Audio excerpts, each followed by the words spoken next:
Good morning. You're watching DD India and I'm Preeti presenting News on the Hour. A program we get for you every morning to make sure that you keep yourself abreast with everything that's making it to the headlines. We get you national updates, international updates, updates from the world of sports and business, enough to keep you engaged for the next 1 hour.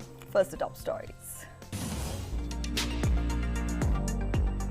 India's cumulative COVID vaccination coverage crosses 50.68 crore doses.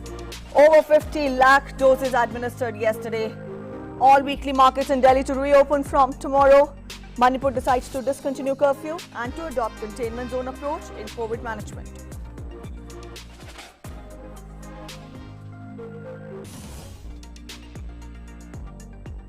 Relief and rescue operations continue in flood-affected areas of Madhya Pradesh and Rajasthan. Chambal River continues to flow 11 meters above danger mark in Rajasthan.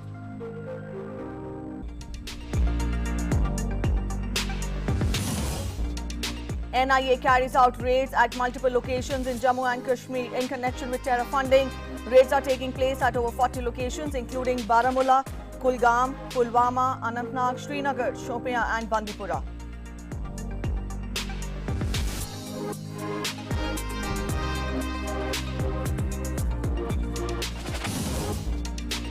Today is 79th anniversary of Quit India movement. On this day in 1942, Mahatma Gandhi started the Quit India movement and decided to launch a mass civil disobedience movement with do or die call to force the British to leave India.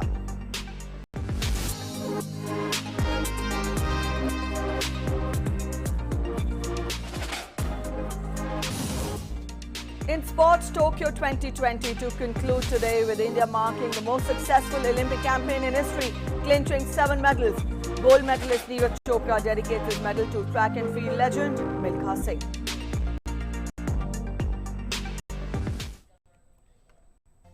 Alright, those were the top stories.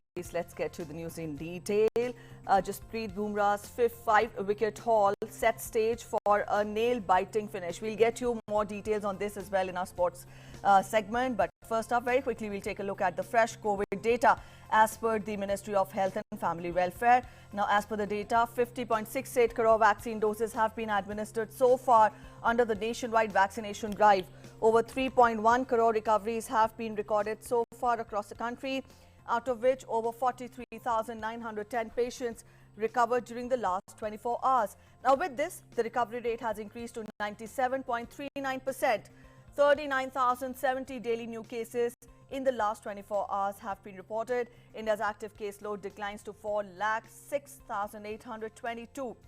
Active cases constitute 1.27% of the total cases. Weekly positivity rate continues to remain below 5% and is currently at 2.38%. Also, daily positivity rate currently stands at 2.61%, which is less than 3% for the 28th consecutive day. Testing capacity has been substantially ramped up with 48 crore tests conducted so far.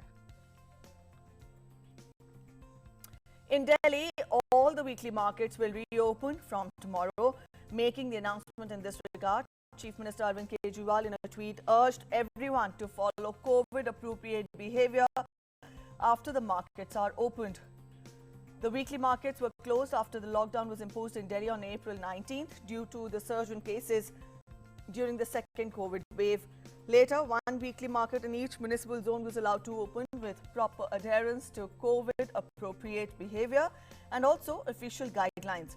Meanwhile, a total of 72 fresh COVID cases and 1 death due to the virus was registered in the national capital over the last 24 hours. Now, this was considerably higher than the 44 cases that was reported in the city on Friday. The Manipur cabinet has decided to discontinue the ongoing curfew imposed to curb the spread of COVID-19 and also adopt a micro-containment approach to maintain balance with livelihood and economic activities. It was decided to discontinue curfew and adopt a micro-containment zone approach in line with the central government advisories. To strictly enforce the new approach, the deputy commissioners are tasked to involve fully the Gram Panchayats, village authorities, local clubs, among others. The decision of the cabinet comes 2 days after the Union Health Ministry deputed a multidisciplinary multidisciplinary central team to the state to aid in management of COVID-19. Kerala government has permitted the shops in malls to open from 11th of August after making all required precautionary arrangements. As per the order, designated persons shall be engaged at the entry points of the mall to ensure that all the COVID protocols including masks, hand sanitizers, temperature checking, social distancing and other conditions are stipulated for entering into the shops, and these are strictly followed. Special teams will also be deployed by the district collectors to monitor the effective functioning of the rapid response teams and to ensure that RRTs strengthened surveillance and also contact tracing significantly. Also, Kerala reported 20,367 new cases and 139 deaths on Saturday.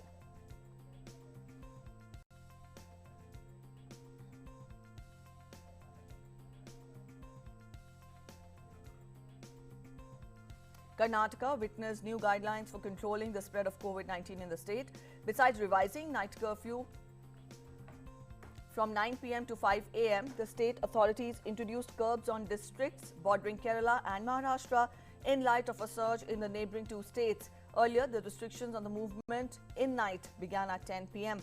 In the wake of the night curfew advanced by an hour across Karnataka, operations of Nama metro trains in the city have been deferred. According to Bengaluru Metro Rail Corporation Limited officials, the last train from terminal stations will leave at 8 p.m. instead of 9 p.m. The change of schedule is in effect from August 7 to August 16. Further, all gatherings, including social and cultural ones, continue to be prohibited.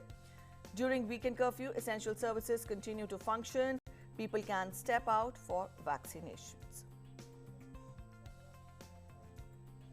Madhya Pradesh has been witnessing severe floods which followed the incessant rainfall. However, from Thursday, the intensity of the rainfall in Gwalior and Chambal divisions has started going down.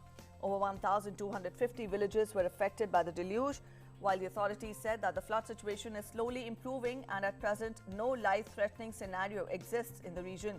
They added that the rescue operation in the affected areas is almost over and relief work is gathering steam. In all, Gwalior, Shivpuri, Shiopur, Datia, Ashoknagar, Guna, Bhind and Morena districts were affected by the floods. IMD has predicted heavy rainfall at isolated places over Madhya Pradesh today and tomorrow. Meanwhile, Union Agriculture Minister Narendra Singh Tomar yesterday took stock of state's flood-hit Shiopur. Speaking to reporters, he expressed the centre as well as state government's commitment to rehabilitate people and rebuild infrastructure. मैं आपके माध्यम से जनता जनार्दन को यह आश्वस्त करना चाहता हूं कि मध्य प्रदेश की सरकार, केंद्र सरकार, भारतीय जनता पार्टी पूरा कंधे से कंधा मिलाकर हर पीड़ित परिवार के साथ खड़ी है।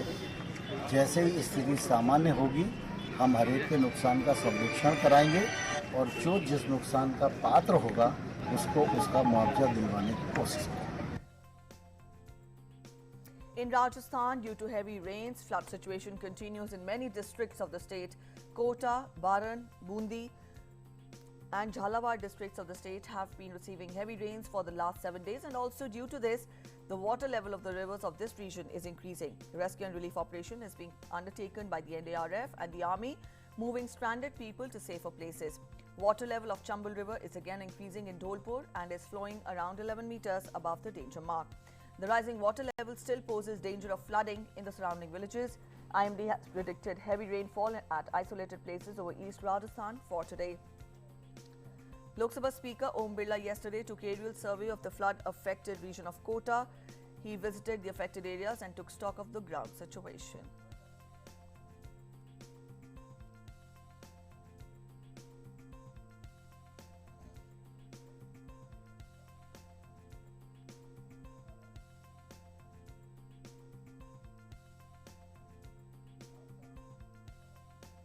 The Natural Investigation Agency has carried out multiple raids in Jammu and Kashmir in connection with the banned Jamaat-e-Islami. Over 40 locations were raided along with CRPF personnel. According to our reports, the raids are taking place at various places in Srinagar, Shopian, Bandipora, Baramulla, Kulgam and Pulwama. It is to be noted that NIA on July 31st raided 14 locations, including Shopian and Anantnag, in connection with terror funding case.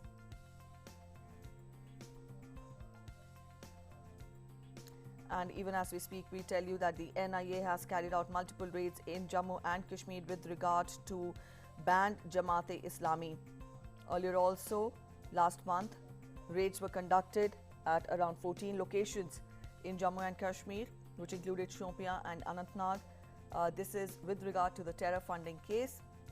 And also, raids presently are taking place at various places in Srinagar, Shopian, Bandipora, Baramulla, Kulgam and Pulwama.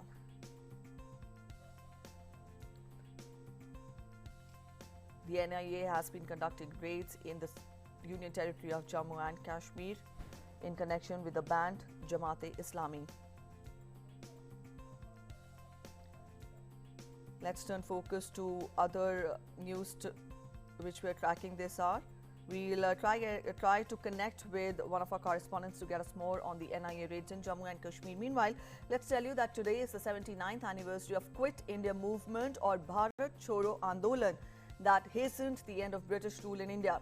It was a mass civil disobedience movement launched by Mahatma Gandhi on 8th of August 1942. While launching the movement, he gave a call, do or die. He had said, and I quote him, "We shall either free India or die in the attempt. We shall not live to see perpetuation of our slavery."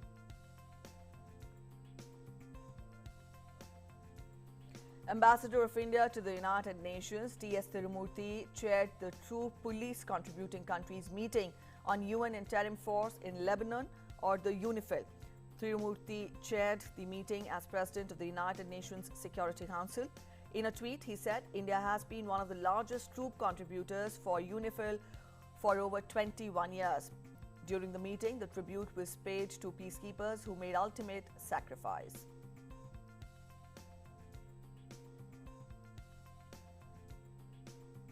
Arunachal Pradesh Governor B.D. Mishra participated in the 7th National Handloom Day at Raj Bhavan yesterday. He gave away the state awards to artisans, weavers and craftsmen. The governor also felicitated selected NGOs for their contributions towards self-reliance and empowerment of the Arunachali women. The governor in his address called upon the people to preserve and propagate the traditional Arunachali handloom weaving. He said that every citizen must adopt local loom products in daily use. The governor said that Honorable Prime Minister Shri Narendra Modi in his visionary initiative has started Vocal for Local scheme for benefits of the weavers and also for preservation of the rich tradition of weaving. He appealed to the people, particularly the officials, to spread awareness about such schemes among the people so that local weavers in every corner of the states can benefit from it. The Department of Textiles and Handicrafts arranged stalls showcasing the products of the award-winning artisans on the occasion. Up next, we'll take a quick look at the COVID situation from across the world. As per the numbers, the fight continues against the pandemic. So far, more than 20.29 crore people have been infected by the virus, while over 18.22 crore patients have recovered from it. The deadly virus has claimed lives of over 42.98 lakh people worldwide. With more than 3.65 crore cases and over 6.32 lakh deaths, the US remains the worst affected nation by the virus.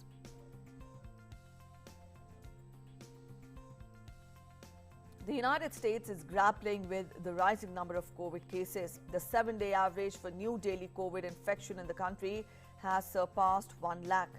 Amidst the surge of the Delta variant of COVID-19, doctors and public health officials are advocating vaccination and masking, saying the overwhelming number of hospitalizations and deaths are among the unvaccinated. New daily COVID cases in the US have hit a 6-month high, with 7-day average reaching nearly 95,000. Notably, cases and hospitalization have spiked in the last month. The country was averaging nearly 11,000 cases a day in June end. Now it is 107,143. The virus is rapidly spreading among unvaccinated populations in the Deep South, Florida, Louisiana and Mississippi. So far, 49% of the US population of 330 million is fully vaccinated. Hospitalized are all unvaccinated. I will say that there is a level of distrust of either the medical profession or certainly of politicians amongst those individuals. And what I find most interesting is a dichotomy that, in fact, I see both populations in the intensive care unit, and those are unvaccinated people. That is the common thread. With the Delta variant, those that are vaccinated with the Pfizer vaccine have an 80% chance of not having symptomatic disease, and certainly are 2.5 times less likely to become hospitalized. So that is a significant number. You know, clearly this is a disease of the unvaccinated. Despite the spike in cases, tens of thousands of bikers are expected to attend the 10-day annual Sturgis motorcycle race in South Dakota's Black Hills that will run till August 15th. On Saturday, the first weekend of the 81st annual biker rally, crowds of bikers could be seen on city traffic cameras, walking and riding down the streets. However, most of them were without face masks. Last year, South Dakota had decided to hold the rally in August, and months later, a surge in COVID-19 cases was linked to the rally.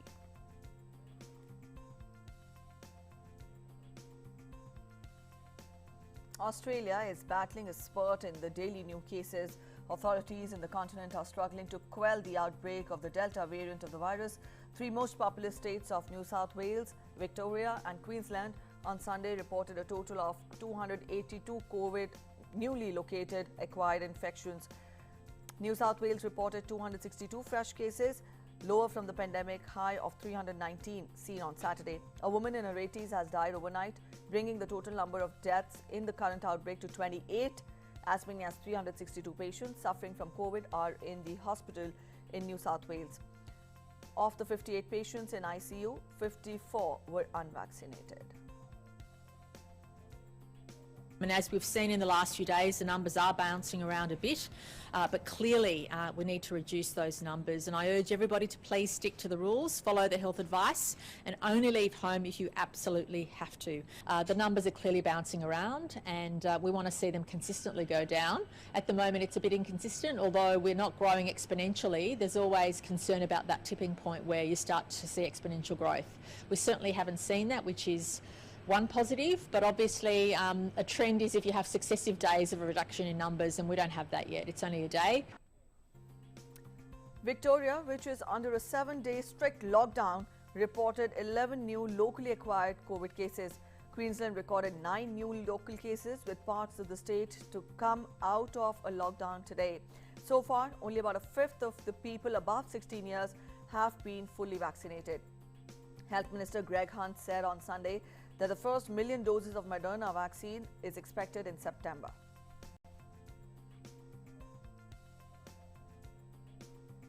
In Thailand, clashes erupted between anti-government protesters and police in Bangkok. More than 1,000 protesters demonstrated against the government's failure to handle the outbreak of COVID and also its impact on the economy. About 100 police officers in riot gear sealed off a road near Victory Monument in the capital and used water cannons, tear gas and rubber bullets to stop a march towards Government House, that is the office of the Prime Minister. Dozens of protesters were being seen carried away on motorcycles and in ambulances. Around 6% of Thailand's population of more than 66 million has been fully vaccinated. Most of the country is under lockdown with a nighttime curfew. Gatherings of more than 5 people are currently banned. Thailand on Saturday reported a record of nearly 22,000 new COVID infections in a single day, and also the highest deaths, that is 212 fatalities.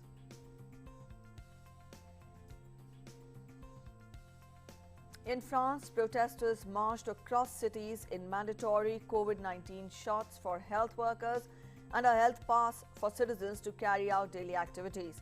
Protesters rallied through the streets of Paris, Nice, Montpellier and also other towns. Vaccination rate has jumped in France after President Emmanuel Macron announced health pass plan, stirring outrage in the French territories.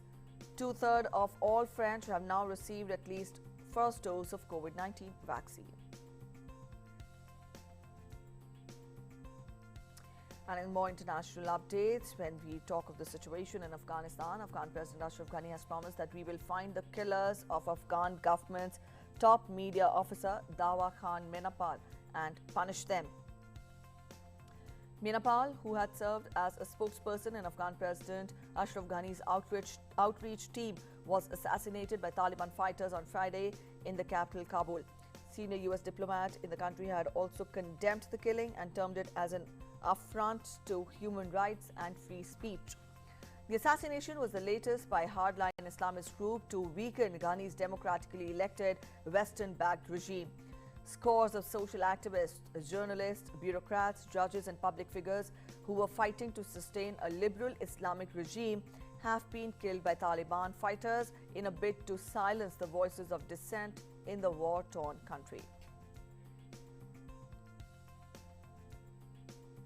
Afghanistan has killed 54 Taliban terrorists, including the head of Maulavi Hijrat, during airstrikes conducted by the country's Air Force. As many as 23 others have been injured in the airstrikes. In a tweet, Afghan Ministry of Defense said that the operations were carried out at the outskirts of Lashkar Gah city on Saturday.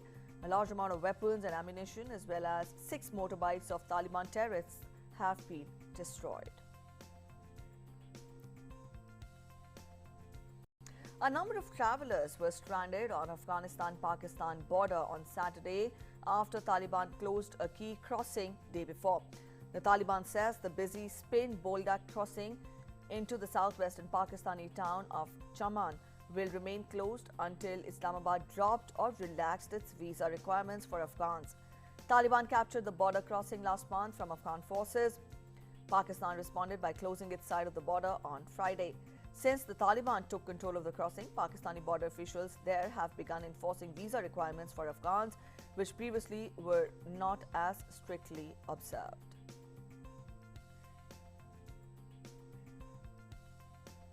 And today, the leader of Iranian-backed Lebanese group Hezbollah, Hassan Nasrallah, on Saturday said that his group had chosen to respond to Israeli airstrikes on open land but could escalate its actions in the future.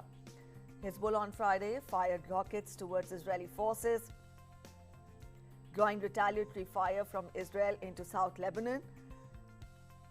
Both the sides targeted open land, and Nasrallah said that this week's Israeli airstrikes were a dangerous development that had not been seen in the last 15 years. He said the group wanted to show any Israeli airstrike would be responded to in appropriate and proportional way. The exchanges began on Wednesday with a rocket strike on Israel from Lebanon, for which no group claimed responsibility. The US Senate on Saturday voted in advance to a $1 trillion infrastructure package, representing the biggest investment in physical infrastructure in decades. The package is an important step forward after months of negotiations between President Joe Biden and a bipartisan group of senators. In a 67-27 vote demonstrating broad bipartisan support, senators agreed to limit the debate on the legislation. So far, the current bill has attracted backing from enough Republicans to comfortably surpass the Senate's 60-vote threshold, along with unanimous support from the chamber's 50 Democrats. Wildfires batter several countries across the world. Worst wildfire ravages across Northern California, burning bicycles, charring forests, and scorching communities in the region. At least 8 people go missing as the fire destroyed forests and tinder dry scrub in the Sierra Nevada mountains and also a historic gold rush town. The calmer, less windy region gave firefighters a break overnight with the Dixie Fire, that is the 3rd largest fire in California's history.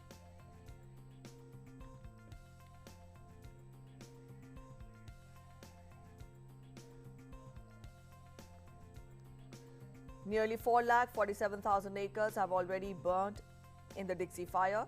Earlier in the week, the fire was reported as 35% contained, but better mapping clarified the area. In Greece, residents flee their homes as strong winds on Saturday pushed the wildfires into suburb of Thrakomagedrones, burning several homes. Residents thrashed out with buckets and hoses in an attempt to put out blazes that had erupted in yards. Local residents outside Athens also assisted firefighters to tackle the blaze. More than 700 firefighters, including reinforcements from Cyprus, France and Israel, have been deployed to fight the blaze, assisted by the army and waterbombing aircrafts.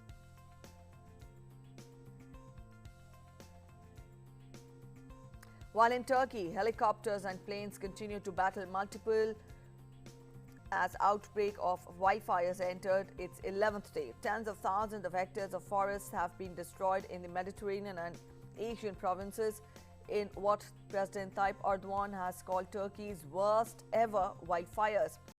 8 people have died and thousands of Turks and tourists have fled. Strong winds, low humidity and temperatures above 40 degrees Celsius have contributed to the spread of the fires. Meanwhile, firefighters in southern Italian Calabria region battled wildfires with high temperatures, low humidity and strong winds fanning the flames. Aerial footage released by the local fire brigade showed forest fires engulfing a mountain in Bagaladi near Reggio Calabria, while during Saturday night firefighters were trying to contain a blaze in Gizera near Catanzaro.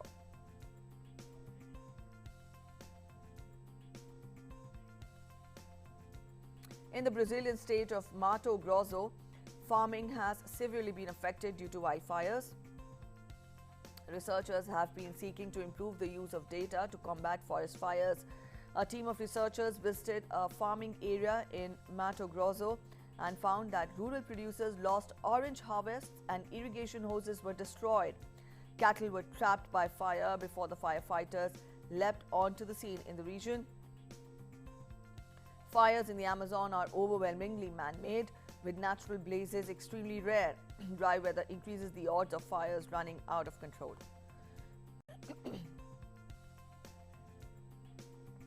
In Kazakhstan, severe drought has left several animals dead without food and water. The carcasses of dead horses were seen scattered across the arid steppes of Mangistau Peninsula. The drought has also threatened the livelihoods of hundreds of farmers in Mangistau. This has meant that horses have nothing to graze on, and prices of hay and barley have skyrocketed. Unusually high temperatures, in some cases the highest on record, have been reported throughout the region, prompting Kazakhstan to ban exports of animal feed and seek extra water from the neighbors.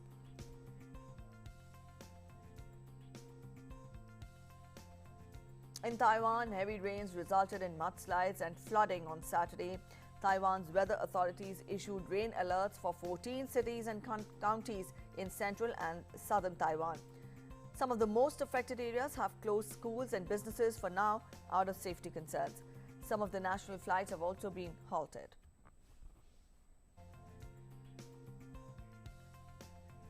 Up next, we're heading for a short break. Stay with us. You're watching News on the Hour.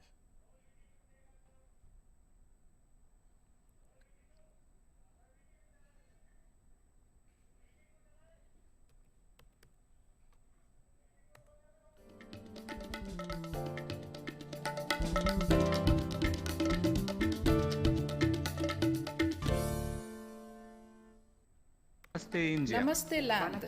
Marhaban ila al-Hind. Zari India. Salam India. Namaste India. Namaskar Bharata.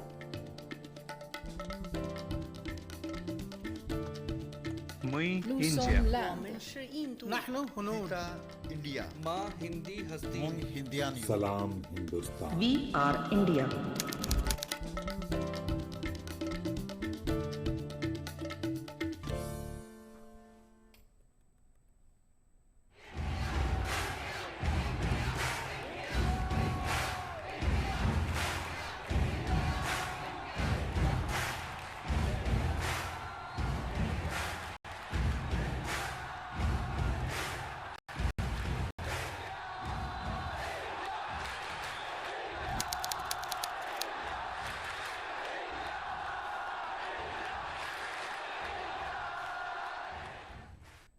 Your window to rising India. India's voice on global platforms. Latest news from India and around the world.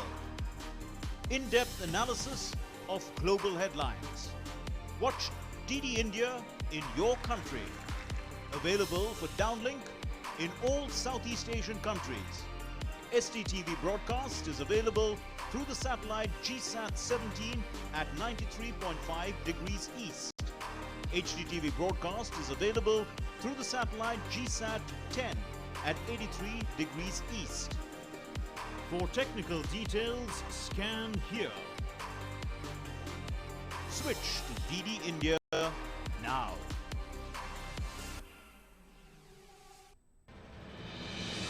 With the world's largest COVID vaccination drive, India is leading the way. As the vaccine reaches every corner of the nation, do not forget the mantra, Dawai bhi, Kadai bhi. Let's continue our fight against COVID-19. Vaccination along with social distancing, sanitization and masks. Mask up, India! Put your mask on and cover your nose and be safe.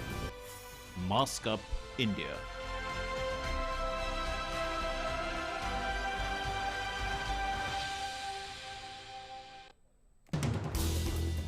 As the day unfolds and news and events take shape, we get you complete coverage of every news breaking in, tracking new developments as they happen. Midday Prime English, Monday to Friday, 2 p.m. on DD India.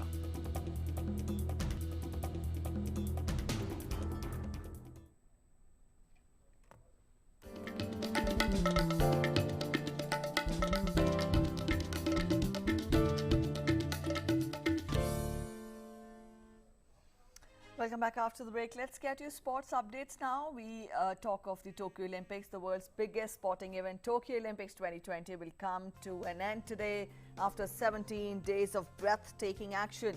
The Summer Games, which were delayed by a year due to COVID pandemic, bore witness to great moments of triumph, history and the crackdown on gender barriers. For India, Bajrang Punia will lead the proceedings after being officially named as the flag bearer for the closing ceremony. With 7 medals, India has recorded its best ever haul at Tokyo Olympics this time. Meanwhile, a fortnight later, the Paralympics will begin in Tokyo. They will begin from 24 August and will end on 5th of September. India will also take part in this important sports competition with 24 athletes, including 20 men and 4 women.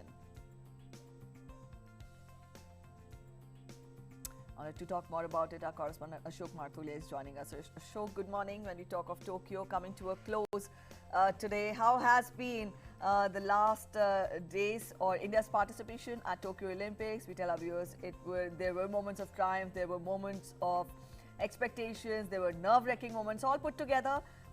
Summarize how had been Tokyo Olympics for India. Well, Preeti, it was a phenomenal experience. It was a phenomenal performance given by Indian athletics in Tokyo. The very first day, Mirabai Chano won the silver medal. Then after that, like a depressing moment when our shooters could not perform.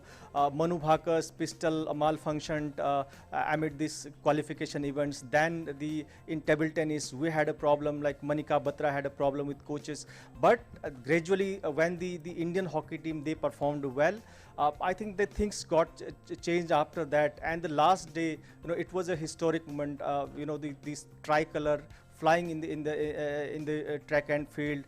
Aditya Ashok, you have seen that how she performed in golf.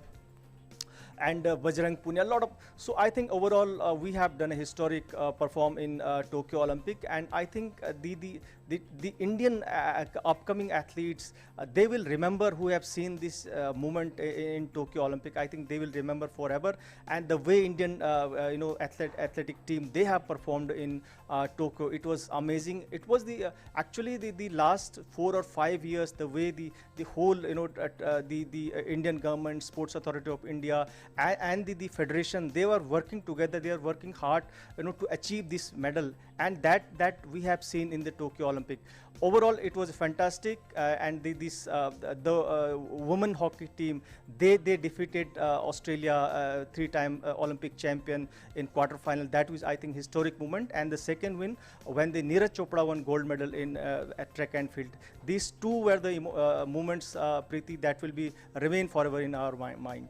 All right, these moments are etched forever in our minds, you tell us. But Ashok, the Tokyo Olympics this time around, brought in the first of its kind. There were many moments like that. You talked of Aditya Ashok. For Indian hockey, the men's team also, when they won a bronze, it was after 41 years. At the same time, the Indian women's hockey team also, if they did not win a medal, they finished at a very close margin, but they indeed won hearts.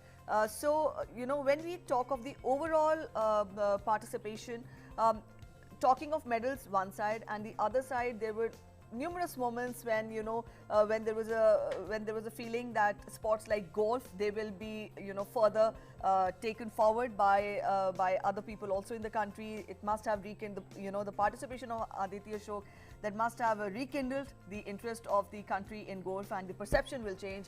At the same time, also track and field events, and how Neeraj Chopra dedicated his medal to Milkha Singh also speaks volumes of how these sports, apart from cricket, how they will gain further more encouragement and interest in the country, isn't it?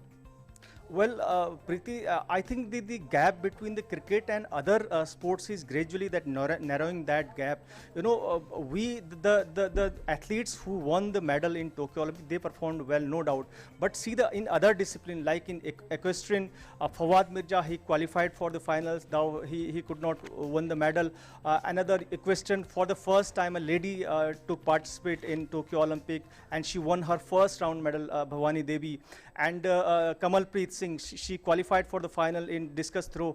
And yesterday you have seen Aditi Ashok. She was like very close to medals, but in the last moment she could not hold her nerve, and that may be the reason that she could not win the medal. So overall, if we see that the performance of Indian athletes in Tokyo Olympic, it's amazing. We were expecting that we will win a double-digit medal, but that could not happen. Yes, Ashok, but the overall, talking of the amazing performance. But I'll cut you short here. We'll take our viewers live to the press conference of Bajrang Punia. He won a silver there, and he is holding a media interaction from Tokyo. We'll take you live. नहीं अभी कैसा है, घुटना कैसा है अभी? देखिए pen है, डॉक्टर ने रेस्ट बता रखा है, पर इस टाइम पे देखिए मैं भी रेस्ट नहीं ले सकता था, क्योंकि हर खिलाड़ी ये चाहता है कि मैं अपने देश के लिए ओलंपिक खेलूं और मेडल जीतूं।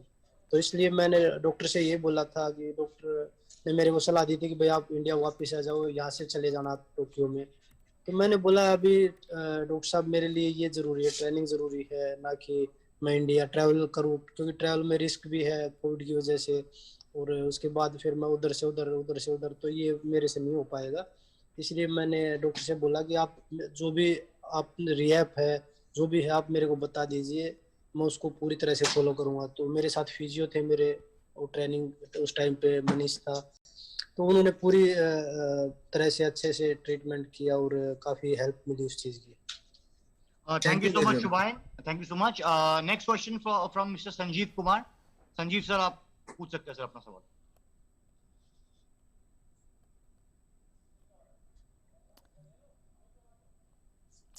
संजीव जी, आप सुन सकते हैं हमें? हाँ, आवाज आ रही है मुझे? आवाज आ रही है? हाँ जी, please ask your question sir. हाँ, बजरंग, सबसे पहले तो बहुत बहुत बधाई नवभारत टाइम्स और हमारी ओर से। आप इंजरी के साथ खेल रहे थे और ये मेडल लेके आए, इसके लिए भी बहुत बहुत आपको बधाई, क्योंकि हमें लग रहा था कि आपका वो जिस तरह से नी में समस्या नजर आ रही थी, आपने खुद भी बता दिया कि हाँ मैं इंजरी के साथ खेल रहा था। तो ये इंजरी आपने कैसे मैनेज किया? क्योंकि पेन में खेलना किसी भी एथलीट के लिए बहुत बड़ी बात है, कि पेन में उतर ही जाए तो बहुत बड़ी बात है। आप मेडल तक पहुंचे और खूब लड़े। आप इंजरी को कैसे मैनेज किया? और ओवरऑल हमें ये उम्मीद थी कि ज्यादा मेडल आएंगे। 2 तो आए, हम उम्मीद कर रहे थे कि और भी कुछ एथलीट से मेडल आएगा वो रेसलिंग में। तो रेसलिंग के ओवरऑल भारतीय परफॉर्मेंस पे आपका क्या कहना है? बिल्कुल भाई, हम भी यही मान के चल रहे थे कि 3 से 4 मेडल हम रेसलिंग में लेके जाए देश के लिए, और वो नहीं हो पाया क्योंकि एक मेडल हमारा जो दीपक का था बिल्कुल 10 सेकंड में चला गया। तो वो ये लगा लीजिए कि भाई उसके लिए काफ़ी दुख हुआ हमें, और अगर मेडल के साथ आता तो बहुत अच्छा लगता। और इंजरी को मैंने जो डॉक्टरों ने मुझे जो सलाह दी, जो मेरे फिजियो ने जो एक्सरसाइज करवाई, जो रिहैब करवाया, जो उन्होंने बोला मैंने वो किया। क्योंकि इस टाइम पे मैंने उनको ये बोला था कि भाई मुझे ठीक करना है, क्योंकि ओलंपिक हर खिलाड़ी यही चाहता है कि भाई इस टाइम पे मुझे कोई दिक्कत ना हो, मैं पूरा फिट हो गया अपने देश के लिए खेलूं। तो जो भी मेरे को बताते थे, जो भी एक्सरसाइज बताते थे, मैं दिन में 3 बार 4 बार उसी पे लगा रहता था। क्योंकि दिन में मैं रशिया में था तो मैं दिन में सोता नहीं था, मैं एक्सरसाइज ही करता रहता था, नहीं कि भाई मुझे ये ठीक करना है, जो भी डॉक्टर ने बताई थी। तो डॉक्टर बोला अगर एक्सरसाइज जितनी, मैंने पूछा कि अगर मैं ज्यादा एक्सरसाइज करूँ तो कोई दिक्कत नहीं है, तो बोला जितनी एक्सरसाइज करो उतनी आपको मजबूती मिलती जाएगी नींद में। तो इसलिए मैंने दिन में सोना छोड़ दिया था कि भाई मैं एक्सरसाइज करूँ, दिन में 2-3 घंटे सोते हैं, उसमें टाइम में एक्सरसाइज करके अपनी नींद को पूरी तरह से ठीक करूँ।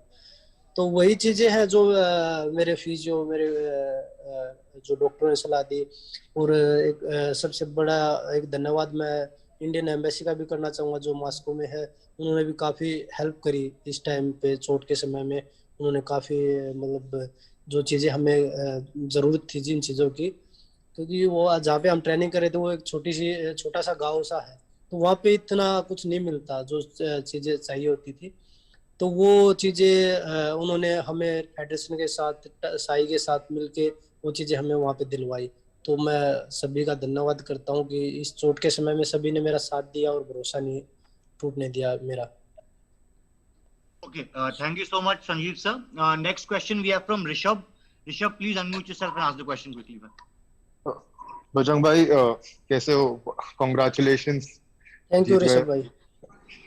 बजरंग भाई मैं मतलब वही चोट का ही पूछ रहे हैं सब, मैं बस आपका माइंड गेम जानना चाहता हूँ, क्योंकि जैसे आप फर्स्ट मैच में जब आए थे तो वही नी पे जो आप मतलब एक कभी देखा नहीं है किसी ने आपको ऐसे मतलब नी पे स्ट्रैप बांध के आते हुए बहुत जल्दी से, एंड आपका जो अटैकिंग गेम है, तो जैसे जैसे मैच बढ़ता गया आप भी मतलब थोड़ा थोड़ा कंफर्टेबल होते गए, पर आपका मेंटली शायद वो आपको ब्लॉक कर रहा था वो पेन आपका। तो भाई एक हाँ, तो मतलब थर्ड मैच में जब आप एक वो स्प्रिंट मार के आए थे, तो मतलब थर्ड मतलब आपका जो सेमीफाइनल था जो, तो आपने जब एंट्री की थी मैच के लिए तो आपने एक स्प्रिंट मारा था एक छोटा सा, तो मतलब वो उस समय आपका वो एक कोई मेंटली था कि मतलब इससे मैं अपना आपका मेरा जो भी दिमाग में चल रहा है वो रिलीज हो जाएगा और मतलब फिर मैं अपना जो नेचुरल गेम है वो खेल पाऊंगा। और कल तो आप मतलब फिर स्ट्रैप बांध के ही नहीं आए और मतलब जो आपने फिर अपना नेचुरल गेम जो खेला बिल्कुल मतलब बिना डरे, तो क्या मतलब दिमाग में क्या चल रहा था, मैं वो समझना चाह रहा था। बिल्कुल ऋषभ भाई, वो चीजें देखो बंद रही थी, वो भी नी में पेन था, तो फिजियो ने जो मेरे कोच थे, तो मैं बोल रहा था कि ऐसे ही खेलूंगा, तो उन्होंने बोला भाई रिस्क हो जाएगा, इंजरी ज्यादा बढ़ जाएगी, और पहली बाउट थी दूसरी बाउट थी, तो उनमें हम रिस्क नहीं ले सकते थे। तो मैंने लास्ट में फिजियो से भी रिक्वेस्ट करी और कोचेज से भी कि मैं नहीं बनवाऊंगा, लास्ट बाउट है, अगर चोट बढ़ जाएगी तो रेस्ट कर लेंगे जाके, मेडल ज्यादा मायने रखता है, इंजरी तो ठीक हो जाएगी बाद में, अगर हम मेडल नहीं जीतते तो फिर हमारे पास कोई ऑप्शन नहीं है, फिर हम इंजरी ठीक करनी हमें। तो इसी माइंड से गया था कि बस मेडल जीतना है। तो इसलिए मैंने जो ब्रॉन्ज की जो फाइट थी उसमें मैंने कुछ भी नहीं टेप लगाया, नहीं निकप डाला, क्योंकि उसमें मैं कभी ऐसे मैं अपने आप को कंफर्टेबल महसूस नहीं करता, जब टेप लगाता हूँ तो ऐसा लगता है जैसे पैर किसी ने बांध रखे हैं। तो क्योंकि डॉक्टर फिजियो थे, वो फिजियो था तो वो भी मेरे अच्छे के लिए बोल रहा था कि भाई कोई इंजरी बढ़ ना जाए, तो इसलिए उन्होंने जो, क्योंकि वो अपने काम में माहिर है, जैसे हम रेसलिंग में हैं, तो वो अपने जो उनकी जो फील्ड है उसमें वो माहिर है, तो उनको ज़्यादा पता होता है इंजरी का। तो लास्ट में मैंने यही बोला कि भाई डॉक्टर साहब आप प्लीज़ आज टेप ना करें और आज आप मेरे तरीके से रहने दें, अगर इंजरी होगी तो बाद में देख लेंगे उस चीज़ को। थैंक यू बजरंग भाई, ऑल द बेस्ट, अभी आप वापस आएंगे तब मिलते हैं। थैंक यू भाई। Thank you so much, Rishabh, for your question. Next, we have Mr. Amanpreet Singh from PTI. Aman bhai, please go ahead and ask your question. Bajju भाई मेडल की मुबारकबाद, हालांकि आई नो कि आप खुश नहीं हो। धन्यवाद अमनप्रीत भाई। बजरंग, आपने पोलैंड ओपन स्किप किया था इस वजह से, जब आप गए थे आपने बोला था कि मैं टूर्नामेंट नहीं खेलूंगा, इस टाइम मुझे ट्रेनिंग की ज्यादा जरूरत है, लेकिन फिर आप रशिया में गए और आपने वो लोकल टूर्नामेंट वहां पर खेला जहां इंजरी हुई। तो ये चेंज अचानक से, फिर क्या शाको का आपका ये सजेशन था कि आप नहीं ये टूर्नामेंट खेल लो ताकि एक बार पता लग जाए कि कंपटीशन से पहले क्या रिदम बन रहा है या नहीं बन रहा है? एक ये चीज कि आपने वो रिस्क था वहां पर क्योंकि पोलैंड आपने छोड़ा लेकिन रशिया में आप खेले, एक ये चीज। दूसरी, गोइंग फॉरवर्ड आप अपना वेट के बारे में बताएं, आप 65 में ही खेलेंगे आने वाले टाइम में जो 3 साल है, एशियन गेम्स भी बीच में आएगा, कॉमनवेल्थ गेम्स भी आएगा, या फिर कुछ चेंजेस की भी इसमें कोई संभावना है? देखिए भाई, मैं 65 में खेलूंगा, अभी चेंज का तो कोई 74 में नहीं कर सकते अभी, और मैं 65 में खेलूंगा। और रही बात टूर्नामेंट की, टूर्नामेंट मैं पोलैंड इसलिए नहीं गया था क्योंकि पोलैंड में टूर्नामेंट था, रैंकिंग का मुझे कोई, मैंने पहले बोला था रैंक 1 हो चाहे 10 हो, जब हम अगर हमने मेडल के लिए लड़ना तो हमें कुश्ती लड़नी होगी, तो वो चीजें मैंने पहले बोला था। और टूर्नामेंट में इसलिए खेला था वहाँ पे क्योंकि परफॉर्मेंस का पता लग जाएगा, काफी समय हो गया था कि भाई टूर्नामेंट नहीं खेला है। और रशिया में मैं इसलिए खेला था क्योंकि वहाँ पे ट्रेनिंग भी हो रही थी और टूर्नामेंट भी था, तो उस चीज के लिए इसलिए हम कोच के साथ बैठ के प्लान बनाया था कि भाई हाँ ये रशिया वाला टूर्नामेंट हम खेल लेते हैं, हमारा टाइम भी खराब नहीं होगा इसमें और तैयारी का भी पता लग जाएगा, तो इसलिए प्लान बनाया था। और इंजरी की रही बात, इंजरी की, इंजरी तो भाई हमारा ऐसा गेम है, ट्रेनिंग में भी हो सकती है, और क्योंकि हमारा ऐसा स्पोर्ट्स है उसमें एक दूसरे के साथ टच में रहना पड़ता है, एक दूसरे के साथ ट्रेनिंग करनी पड़ती है, स्पारिंग करनी पड़ती है, तो इंजरी का तो कभी भी हो सकती है इंजरी। बहुत से खिलाड़ी मैंने ऐसे देखे जो ट्रेनिंग में सर्जरी करवा लेते हैं क्योंकि उसका ये नहीं पता कि आपको उसमें ही टूर्नामेंट में बहुत कम इंजरी होती है और ट्रेनिंग में ज्यादा चांस रहते हैं इंजरी होने, क्योंकि उसमें इंजरी में टूर्नामेंट में पूरा माइंड फोकस करके हम खेलते हैं कि भाई हाँ हर चीज का ध्यान रख के खेलते हैं, ट्रेनिंग हमें हर तरीके से करनी पड़ती है, तो इसलिए चोट का हम कभी भी पता नहीं कि भाई कहाँ लग जाए, कब किस समय लग जाए। Thank you, thank you Aman. So that was the bronze medalist Bajrang Punia, wrestler, and he was holding a press conference, and he talked his heart out about his preparations, what went behind when he was there at the competition and what led to his win. He talked of the extensive training that he has gone through to reach this feat which he established at Tokyo Olympics. He was the 6th medal winner for the country, and that was Bajrang Punia holding a virtual media interaction there in Tokyo. And also last day for India's participation in the Tokyo Olympics yesterday witnessed history being created. Neeraj Chopra became the first ever Indian to win an Olympic gold in the track and field events at Tokyo Olympics. Neeraj, with the best throw of 87.58 in the men's javelin throw final on Saturday, finished it at the top and became the second ever Indian Olympian after shooter Abhinav Bindra to win an individual Olympic gold medal. A star is born. Meet India's Olympic champion,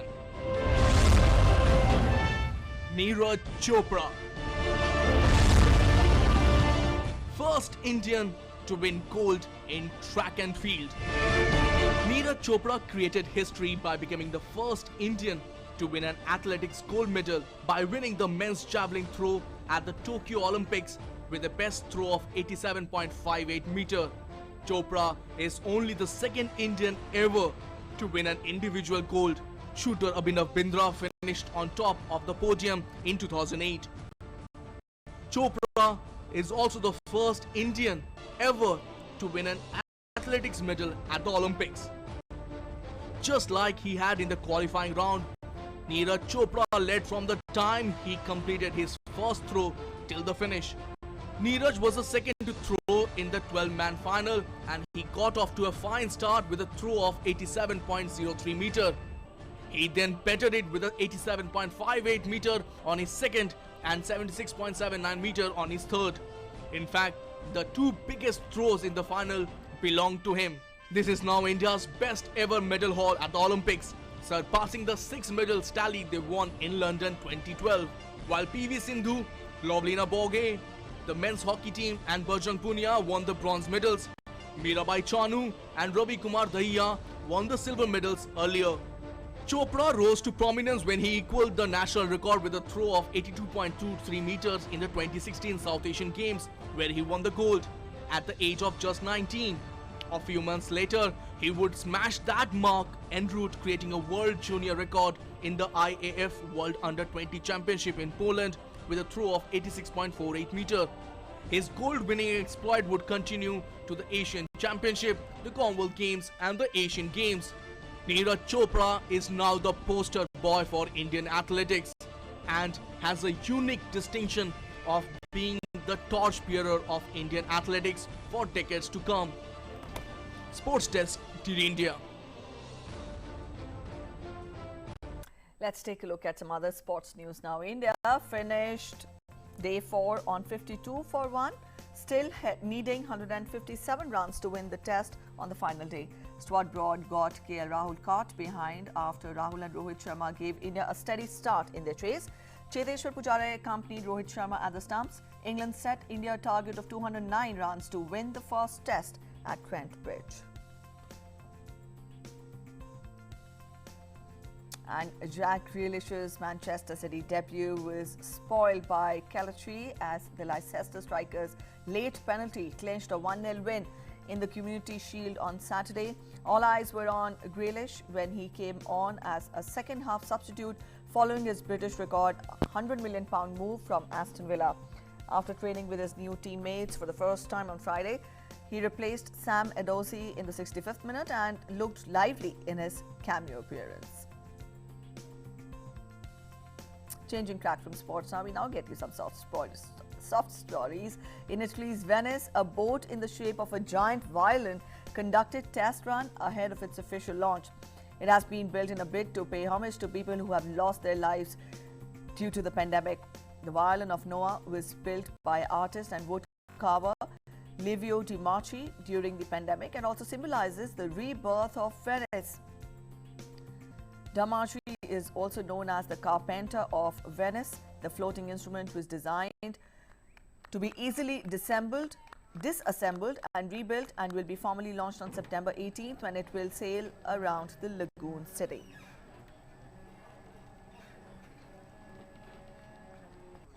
The Arab world and the Muslim communities marked the new Hijri year on Saturday. Tunisians also celebrated the Islamic New Year with full enthusiasm. It is one of the Islamic feast events in the annual calendar of most of the Arab countries. Tunisians celebrated the day with special rituals. The market in the city of Nabuel in the tribal homeland was seen crowded with people buying eatables and other items for the festival.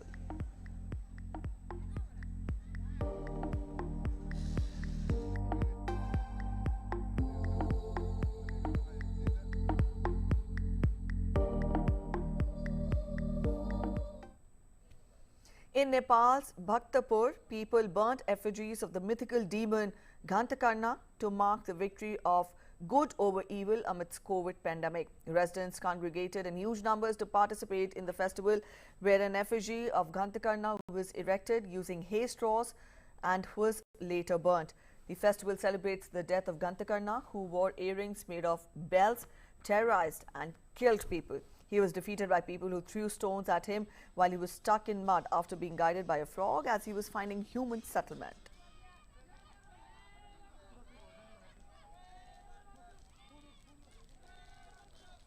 All right, that brings us to the end of News on the Hour. Thanks for watching. Bye-bye.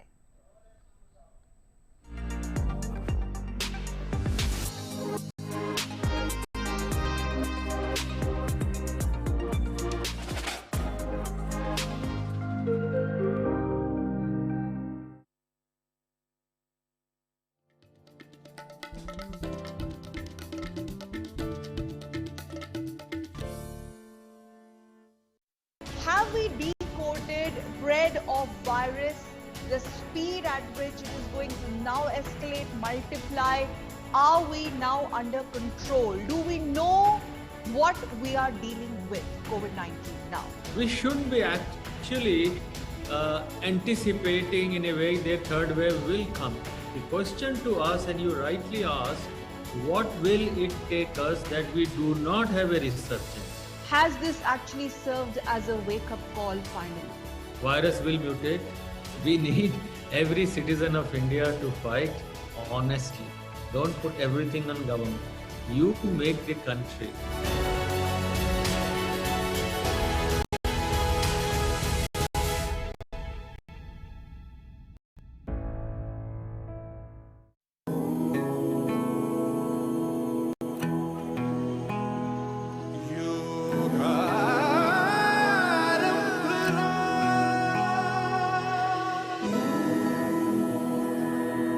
सांसों में छिपा है ये, पुरखों की कृपा है ये, दिखलाएगा रास्ता। अथयोगानुशासनम, अथयोगानुशासनम। दुनिया में प्रसिद्ध जो, अपने आप सिद्ध जो, रखना इस पे आस था। अथयोगानुशासनम, योगानुशासनम। योगारंभ हो, योगारंभ हो, योगारंभ हो, योगारंभ हो। विश्व को भेंट दी हमने योग है। योगारंभ हो,